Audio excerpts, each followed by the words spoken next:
Assalamualaikum warahmatullahi wabarakatuh. Kembali lagi di Eras Film.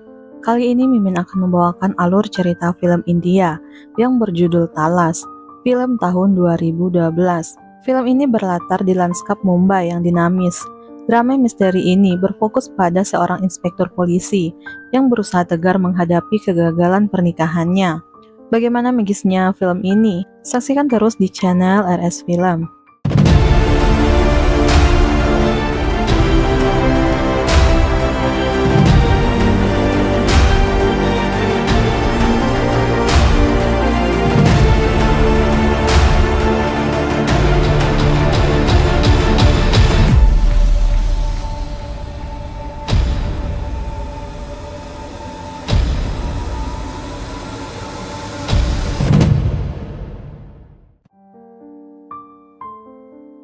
Tengah malam di jalan yang sepi, aktor terkenal yang bernama Arman Kapoor kehilangan kendali atas mobilnya. Tampaknya ia berusaha menghindari sesuatu dan melaju ke laut hingga terjadilah kecelakaan. Inspektur polisi senior yang bernama Surjan Singh Shekhawat bersama asistennya yaitu Devrat Kulkarni mulai melakukan penyelidikan. Jenazah Arman diambil dari laut dan diidentifikasi oleh istrinya yaitu Sonia. Sonia bingung karena Arman yang merupakan seorang bintang film besar tidak pernah mengemudi sendiri. Biasanya dia diantar oleh sopirnya yang bernama Ramu. Setelah diselidiki, ternyata Arman meninggalkan lokasi syutingnya pada pukul 2.20 pagi. Tidak seperti biasa, kali ini Arman memilih untuk mengemudi sendiri. Sedangkan sopirnya diminta untuk pulang terlebih dahulu. Adapun kecelakaan itu terjadi pada pukul 4 pagi. Di jalan tempat terjadi kecelakaan, bukanlah arah pulang ke rumahnya. Polisi berusaha menyelidiki apa yang dilakukan Arman sebelum terjadi kecelakaan. Dari polisi yang bernama Rane, diketahui telah terjadi banyak kecelakaan aneh di ruas jalan tersebut dalam 3 tahun terakhir. Semuanya tidak bisa dipecahkan dan dianggap sebagai kasus teraneh. Kehidupan pribadi Surjan berada dalam kekacauan. Sejak putranya yang berusia 8 tahun, yang bernama Karan, baru-baru ini tenggelam saat tamasya keluarga. Istrinya yang bernama Rosni masih berduka, sedangkan Surjan merasa bersalah atas kematian putranya. Surjan mengetahui bahwa pada malam kecelakaan, Arman bepergian dengan membawa uang tunai sebesar 2 juta rupiah, yang kemudian uang itu hilang. Salah seorang laki-laki yang bekerja untuk Arman mengatakan bahwa Arman telah melakukan 2 kali penarikan tunai dalam jumlah besar dalam 2-3 tahun terakhir. Salah satu pembayaran sebesar 10 lak yang dikirimkan ke Hotel Lido dan uang tersebut diberikan kepada resepsionis hotel yang bernama Anan Murugan. Rosni dan Surjan baru-baru ini pindah ke gedung Freni. Freni bertemu Surjan suatu hari dan memberitahunya bahwa dia telah menunggunya. Dia mengatakan putranya Karan ingin berbicara dengannya. Surjan sangat marah dengan Freni. Rosni ingin mempertimbangkan kemungkinan tersebut, namun Surjan tidak akan mempercayai omong kosong ini. Surjan kembali bersedih, ia teringat dengan Karan yang meninggal tenggelam di danau. Di tengah kesedihannya, seorang wanita bernama Rosi menghampirinya. Ia mengajak Surjan menuju ke Hotel Lido. Rosi adalah seorang wanita PSK. Ia mengajak Surjan menuju ke Hotel Lido. Merasa Rosi bisa memberinya informasi tentang investigasinya, Surjan akhirnya meminta Rosi masuk ke mobilnya. Rosi memberitahukan kepada Surjan mengenai keadaan Murugan, seorang yang pernah menjadi resepsionis di Hotel Lido. Namun kini lelaki itu sedang sekarat karena terkena penyakit AIDS. Setelah diselidiki, ternyata Anan Murugan memang benar sedang terbaring sakit. Ia mengalami penyakit AIDS dan ia menerima uang tersebut dari akuntan Arman.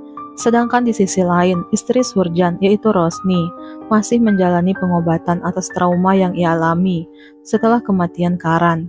Namun bukan hanya Rosni, justru Surjan adalah orang yang merasa sangat terpukul setelah kehilangan Karan. Rosni menceritakan kekhawatirannya mengenai keadaan suaminya kepada psikiater. Sejak kematian Karan, Surjan jarang berbicara dengan Rosni. Bahkan ia tidak pernah membahas tentang Karan lagi. Kembali tentang kasus Arman, barulah diungkapkan bahwa Arman telah memberikan uang tersebut kepada seorang pemeras yaitu seorang mucikari yang bernama Sasi. 3 tahun yang lalu, Sasi pernah bekerja sama dengan Arman dan temannya Sanjay. Begitu dia mengetahui kematian Arman, Sasi pergi membawa uang tunai. Teman Sasi, yaitu Taimur, mengambil SIM ponsel Sasi yang dibuang dan mulai memeras Sanjay dengan mengatasnamakan Sasi. Taimur mengetahui bahwa Sasi telah meminta 50 lak dari Arman dan sekarang mengganggu Sanjay untuk sisa 30 lak. Rosni mendatangi Franny Mistry yang mengaku berhubungan dengan jiwa Karan. Rosni mengetahui apa yang diinginkan Karan melalui Franny tanpa sepengetahuan Surjan, di mana Karan meminta agar ayah dan ibunya tidak bersedih lagi dan meminta mereka untuk melanjutkan hidup dengan bahagia. Kemudian mayat Sasi ditemukan mengapung di tengah laut.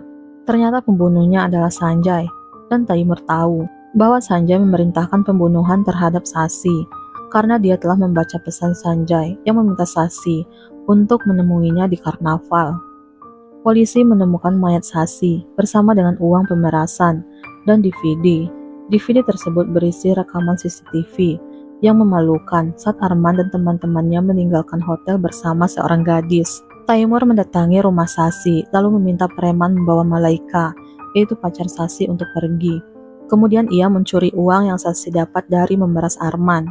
Suatu malam Surjan kembali bertemu Rosi, lalu mengajaknya ke suatu tempat yang menjadi tempat rahasia Rosi. Surjan bertanya apakah dia bisa menjadi informan, karena petunjuknya terbukti sangat membantu dalam penyelidikan. Rosi mengaku pada Surjan bahwa 3 tahun yang lalu dia dijemput oleh Arman dan teman-temannya, Sanjay dan Nikhil, namun tidak mengungkapkan apapun lagi setelah itu. Surjan mengetahui bahwa Nikhil telah mati otak setelah kejadian 3 tahun yang lalu. Surjan mengetahui bahwa Rosni telah melakukan sesi pemanggilan arwah dengan Franny yang membuatnya sangat marah. Dia menghentikan semua itu, lalu menarik Rosni pergi. Rosni memberitahu Surjan bahwa Karan ingin berbicara dengannya. Namun Surjan menganggap Rosni melakukan omong kosong yang tidak penting. Keributan terjadi di antara keduanya. Rosni menenangkan diri ke rumah sahabatnya, sedangkan Surjan mendatangi tempat di mana Rosi pernah membawanya. Di tempat itu Surjan merenungkan semua perkataan Rosni. Tiba-tiba Rosi menghampiri Surjan lalu bertanya, apa yang Surjan lakukan di tempat itu? Surjan mengatakan bahwa dia sangat lelah, lalu Rosi membawanya ke suatu tempat. Surjan menceritakan mengenai keluarganya, dan Rosi meminta Surjan untuk menyelamatkan Malika dari seorang bos wanita. Keesokan paginya, Surjan menemui Malika, lalu menyelamatkannya dari seorang bos wanita. Malika berterima kasih kepada Surjan karena sudah menyelamatkannya. Ia lalu mengatakan bahwa sebelumnya ia telah berbohong kepada Surjan. Dia mengaku bahwa Sasi mengenal Arman, dan di malam kecelakaan Arman, Sasi baru saja menemuinya. Namun ia tidak tahu ada urusan apa antara Arman dan Sasi. Malika meminta polisi menahan Taimur, karena dia yakin Taimur tahu mengenai sesuatu. Malika bertanya kenapa Surjan mau menyelamatkannya. Surjan lalu menjawab sebaiknya Malika berterima kasih kepada Rosi, karena dialah yang meminta Surjan menyelamatkannya. Namun di sini Malika berkata bahwa dia tidak mengenal Rosi. Bisa saja itu temannya yang mengaku bernama Rosi, karena seorang PSK seperti mereka sering berganti-ganti nama. Malika juga berkata bahwa Taimur mencoba mencuri tas milik Sasi yang berwarna hijau, namun dia tidak tahu isi dari tas itu. Taimur kemudian memeras Sanjay untuk memberikannya uang. Sebelum itu Taimur meminta bantuan Nirmala jika sesuatu terjadi kepadanya. Namun pembicaraan mereka didengar oleh Rosi. Sanjay meminta Taimur untuk bertemu dengannya di stasiun kereta untuk menyerahkan uang, namun Sanjay menyuruh anak buahnya menyerang Taimur. Setelah menyerahkan uang kepadanya, kemudian ia membunuh Taimur. Namun sebelum dibunuh, Taimur telah menyerahkan kantong uang itu kepada Nirmala, yang merupakan temannya yang bekerja sebagai PSK. Taimur ditembak oleh anak buah Sanjay, namun sebenarnya dia telah menggunakan baju anti peluru. Taimur tidak terluka, namun setelah melihat Rosi, Taimur terlihat ketakutan hingga membuatnya terjatuh dari lantai atas gedung. Setelah penyelidikan, kemudian polisi mengetahui bahwa yang berada di balik pembunuhan Sasi dan Taimur yaitu adalah Sanjay. Sanjay mengaku 3 tahun yang lalu, dia, Arman, dan Nikhil menjemput seorang wanita yang bernama Simran untuk merayakan ulang tahun Nikhil. Nikhil mulai bermesraan dengan Simran di kursi belakang. Pintu mobil terbuka secara tidak sengaja, membuat Nikhil dan gadis itu terlempar dari mobil yang bergerak ke jalan raya. Arman dan Sanjay membawa Nikhil ke rumah sakit. Karena takut akan terjadi skandal, mereka meninggalkan gadis itu di jalan. Sanjay telah memanggil Sasi untuk menjemput Simran di jalan. Sasi memberitahu bahwa gadis itu telah meninggal, lalu menguburkannya di suatu tempat. Dan Sasi memiliki rekaman ketiganya yang pergi bersama wanita itu. Sejak saat itu, Sasi terus memeras mereka demi mendapatkan uang. Surjan menonton kembali rekaman tersebut dan menyadari bahwa gadis yang bernama Simran itu adalah Rosi. Saat dia mengantar Sanjay ke kantor polisi, mereka melewati jalan yang sama tempat Arman mengalami kecelakaan mobil. Kedua pria itu melihat Rosi berdiri di depan. Dalam mereka ulang kecelakaan Arman, mereka membelokkan mobil untuk menghindari tabrakan dengannya. Dan mobil itu jatuh ke laut. Karena Sanjay sudah meninggal, Surjan berjuang untuk keluar dari mobil. Rosi kemudian menyelamatkannya. Surjan melaporkan kepada atasannya bahwa dia melihat hantu dan itu adalah sosok Rosi alias Simran. Atasan Surjan menasehatinya agar tidak melaporkan cerita yang tidak masuk akal itu di dalam laporannya. Sehingga Surjan menulis dalam laporan resmi bahwa kematian Arman adalah sebuah kecelakaan. Atasan Surjan juga mengatakan bahwa rekan-rekannya sering melihat Surjan berbicara sendiri, dan selama ini ternyata Surjan berbicara dengan arwahnya Rosi. Surjan kembali ke tepi sungai tempat dia biasa bertemu Rosi dan menemukan jenazahnya di mana Sasi menguburkannya. Ia mengingat perkataan Rosi bahwa orang yang mati datang kepada mereka yang terluka. Surjan kemudian memberikan Rosi pemakaman yang layak. Setelah kejadian itu, Surjan sudah bisa menerima hal-hal gaib. Surjan menemukan surat dari Karan yang tertulis melalui perantara Freni. Melalui surat tersebut, Karan meminta Surjan untuk tidak menyalahkan dirinya sendiri atas kematiannya dan ingin kedua orang tuanya bahagia. Surjan menangis dan berdamai dengan istrinya. Film pun berakhir.